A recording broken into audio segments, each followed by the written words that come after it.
These are the different types of cord that you can buy today. These are all cotton. This is kitchen twine. These three are 3-braided rope.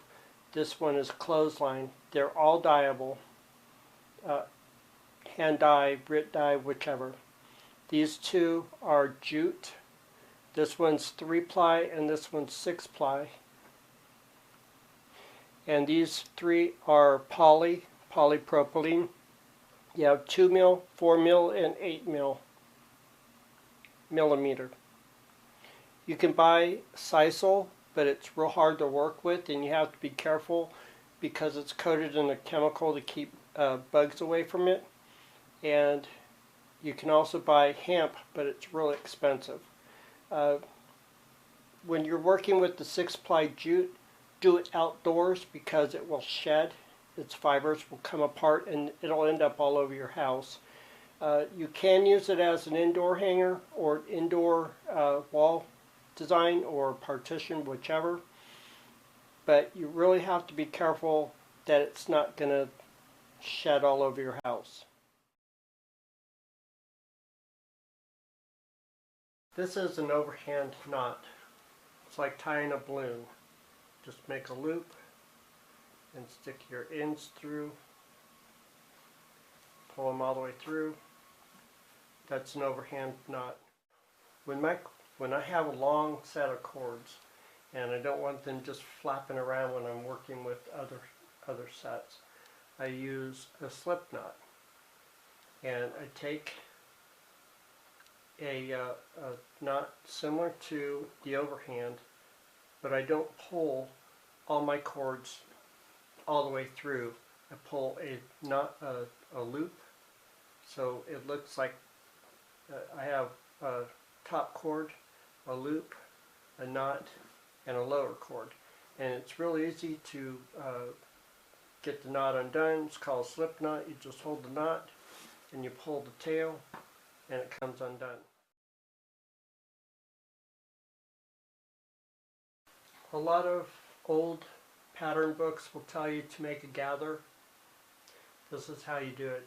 What you're doing is you're just gathering up the cords so they don't slip and move around and stuff. So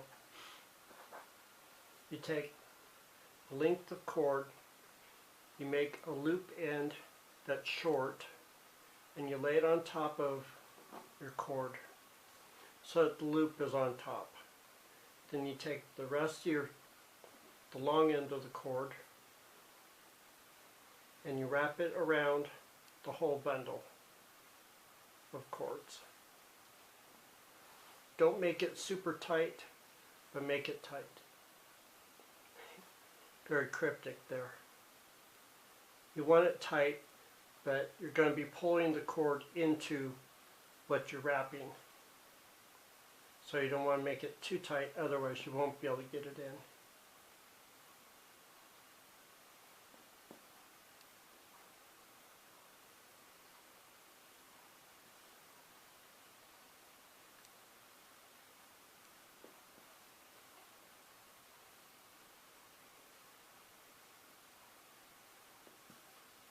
I think that might be too tight. Okay. So I get close to the end and I stick my tail through the loop, and on the short end I pull. And I'm pulling the loop with the tail in, with the extra end on it. So that's the loop right there, and I'm pulling it into the wrapping. And I would eventually cut that one off, and this other one I just incorporate into whatever. Like if I cut it here and fray it out, it'd be a tassel, but that's a gather. So having cords that are really long, if you're working on a wall hanging piece and you have all these cords hanging down and you want to have little bundles, instead of wadding it up like this and trying to make balls out of it, you use a butterfly. You take your length and you put it on your hand like this, with a short end hanging down. And you make a figure 8 like this. And then when you get close to the end, of your cord, you wrap it several times around the center part, and then you pull the end through. But since it's hard for me to do that, I use a crochet hook to be able to pull it through there, like that. Now, my cord is hanging from the piece I'm working on, and if I need more length, I just pull on it and it comes out. I pull on it and it comes out. It's called a butterfly.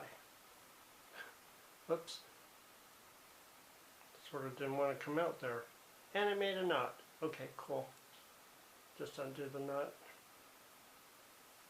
Like that. That's a butterfly.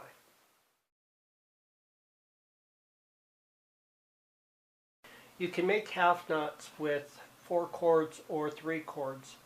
I tend to use 4 cords because when you start getting short on one set, you can switch to the other set, and I will show you how to do that in another example. So I've got 4 cords.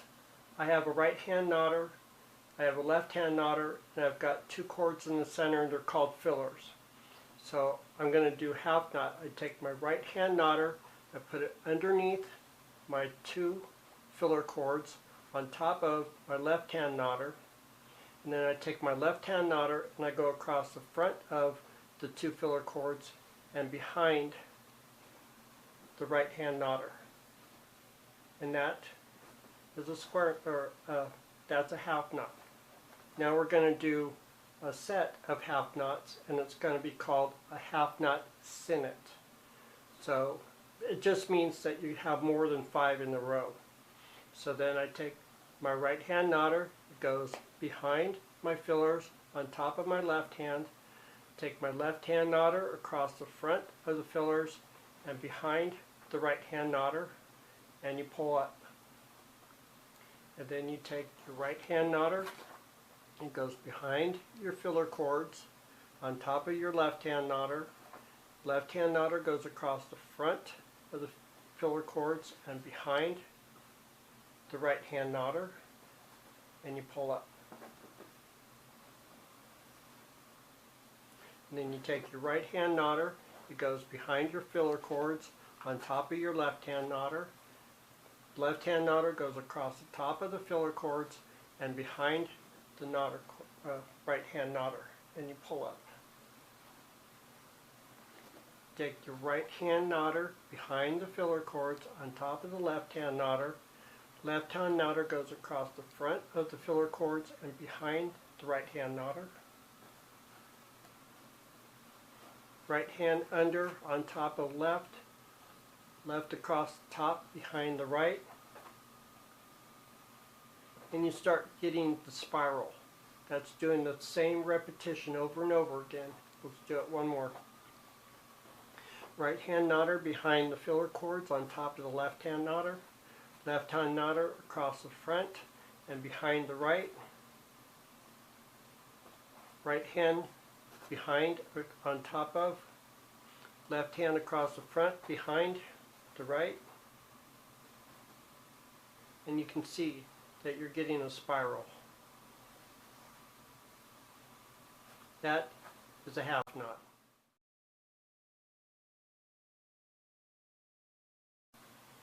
For a square knot, it's 2 half knots, but they're going in different directions.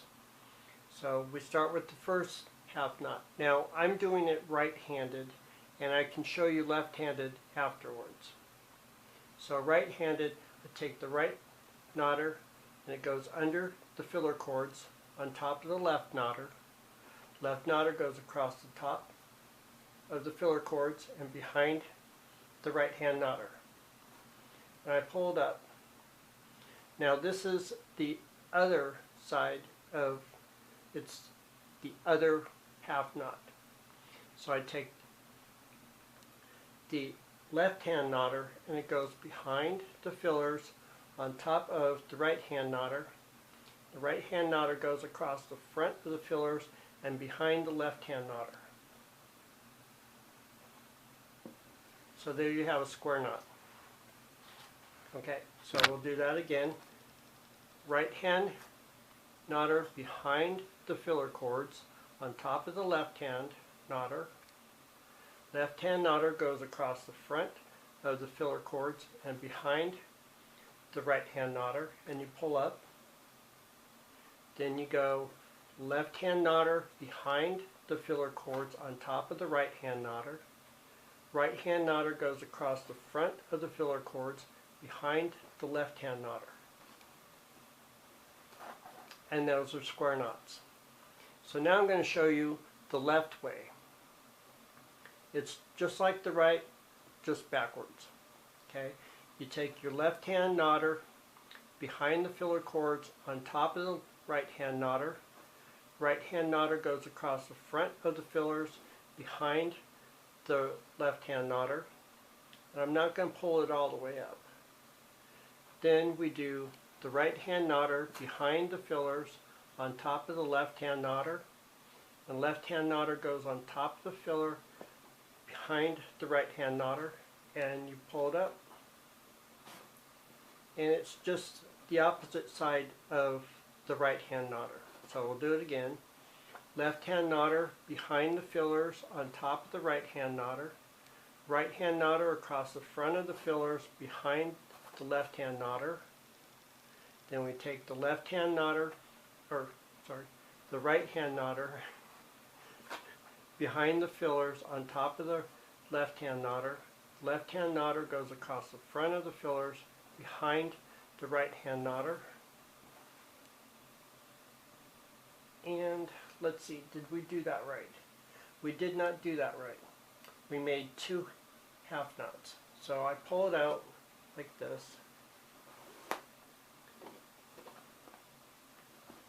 And let's see, we've got left, right, left, right. Should have been. Let's try it again.